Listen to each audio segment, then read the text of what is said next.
আজ শুক্রবারে এই যে ঘরের রান্না করা হচ্ছে, কাঠগুলা সম্পূর্ণ চাইছে কাজ করা হবে।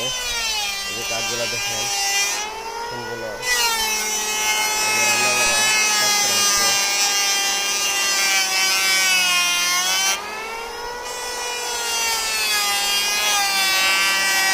সুন্দর করে রান্না করা হচ্ছে।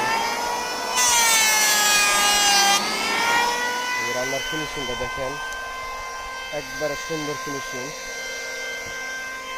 এই যে কাঠ সম্পূর্ণ রান্না বান্না লাগবে।